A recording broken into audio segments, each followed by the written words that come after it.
तो इस वीडियो में हम लोग सॉल्व करेंगे एनसीईआरटी के एक्सरसाइज 6.3 का question number 7। Find both maximum value and minimum value of this function on the interval. देखिए इंटरवल दिया है स्क्वायर ब्रैकेट में 0 से 3, यानी 0 और 3 के बीच में पता लगाना है कि ये जो फंक्शन है उसकी मैक्सिमम वैल्यू क्या होगी और मिनिमम वैल्यू क्या होगी। अगर आप अपने फंक्शन को रिप्रेजेंट करते हैं एफ एक्स से, 3x⁴ minus 8x³ plus 12x² minus 48x plus 25, maximum या मिनिमम वैल्यू पता लगाने के लिए आप सबसे पहले करेंगे इसका डिफरेंशिएशन। तो पावर से इंटू यानी 12, पावर 1 कम, फिर पावर से यहां भी इंटू, 8 3 जा 24, पावर 1 कम, 12 2 जा 24, पावर 1 कम। सिर्फ x का डिफरेंशिएशन 1 होता है तो 48 1 जा 48, और कांस्टेंट जिसमें x है ही नहीं उसका डिफरेंशिएशन होता है 0। एक बार आपको कर लेना है डिफरेंशिएशन, और डिफरेंशिएशन के बाद आपको पता लगाना है क्रिटिकल पॉइंट। ये क्रिटिकल पॉइंट क्या होता है? देखिए, जब कभी आप किसी फंक्शन का ग्राफ बनाते हैं और ऊपर उठता हुआ ग्राफ अगर अचानक अब नीचे आने लगे तो उस पॉइंट पे फंक्शन होता है मैक्सिमम, और अगर नीचे गिरता हुआ ग्राफ अचानक अब ऊपर उठने लगे तो उस पॉइंट पर फंक्शन होता है मिनिमम। जहां जहां फंक्शन होता है मैक्सिमम वहां पर कर्व का टेंजेंट एक्स एक्सिस के पैरेलल हो जाता है, और जब जब टेंजेंट एक्स एक्सिस के पैरेलल हो तो फंक्शन का जो डिफरेंशिएशन होता है ऐसे जगहों पे 0 होता है। अगर नीचे गिरता हुआ ग्राफ अचानक ऊपर उठने लगे यानी पॉइंट ऑफ मिनिमा, वहां पर भी जो टेंजेंट होता है वो एक्स एक्सिस के पैरेलल हो जाता है, तो वहां भी डिफरेंशिएशन फंक्शन का हो जाता है 0।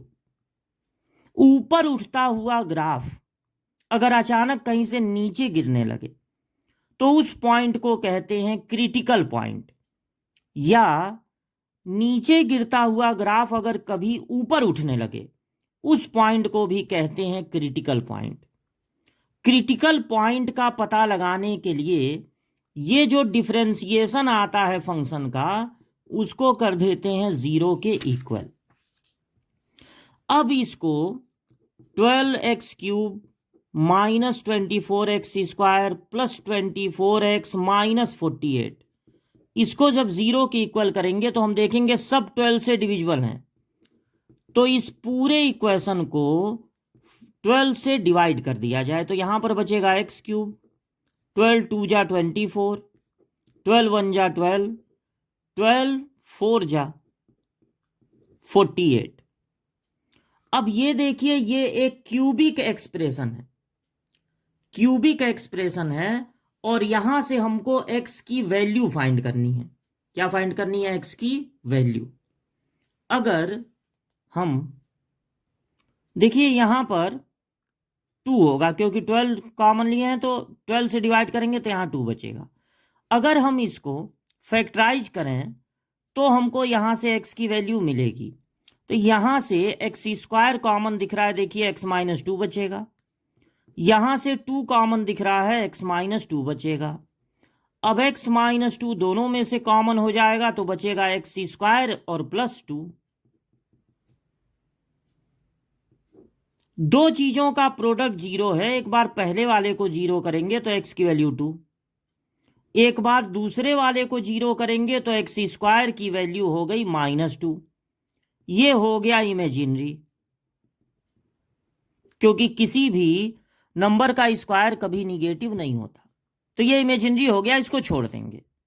अब हमको क्रिटिकल पॉइंट में मिला 2। अब हम क्या करेंगे, ये जो इंटरवल दिया है 0 से 3, हम अपने फंक्शन की वैल्यू एक बार इस 0 पे फाइंड करेंगे, एक बार 3 पे फाइंड करेंगे, और एक बार जो क्रिटिकल पॉइंट मिला है उस पे फाइंड करेंगे। तो हम हर x की जगह पहले रख दे रहे हैं 0, तो ये सारे टर्म जिनमें x है वो 0 हो जाएगा, बस बचेगा 25, ये वाला 25।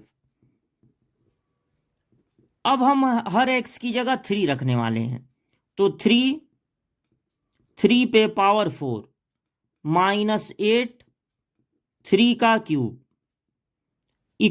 प्लस 12 3 का स्क्वायर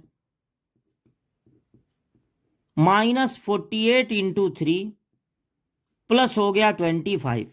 अब इस कैलकुलेशन को यहां पर करते हैं, 3 और 3 पे पावर 4 हो जाएगा 81, 3 का क्यूब 27, 3 का स्क्वायर 9 -48 इंटू 3 प्लस 25। तो 3 1 जा 3, 3 8 जा 24, 8 7 जा 56, 5 बचा, 8 2 जा 16 और 5 21, 12 9 जा 108, 3 8 जा 24, 2 बचा, 3 4 जा 12 और 2 14 प्लस 25। अब प्लस वाले कौन कौन हैं, 243, 108 और 25। तो 8 और 8 16 को 6 1 बचा, 4 2 6 और 1 7 और ये 3। अब माइनस वालों को देखिए, 216 है और 144, तो 10 को 0 1 बचा, 4 1 5 और 1 6 360, तो आया 16। उसके बाद हम फंक्शन में हर x की जगह 2 रख देंगे, तो 12 2 का क्यूब 24 2 का स्क्वायर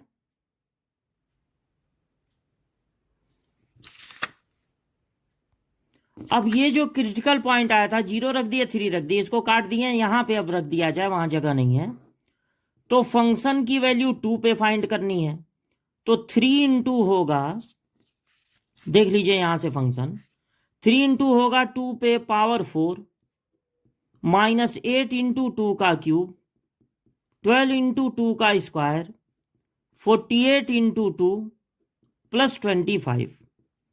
तो 2 का 4 टाइम्स इंटू होगा 16, 16 3 जा 48, 2 का क्यूब होगा 8 8 8 जा 64, 4 होगा तो 12 4 जा 48, 48 2 जा 96 प्लस 25।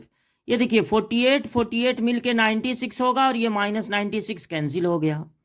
अब 64 में से इसको माइनस कर दिया जाए, तो 14 में से 5 गया 9 और यहां पर बचा 5, 5 में से 2 गया 3 -39।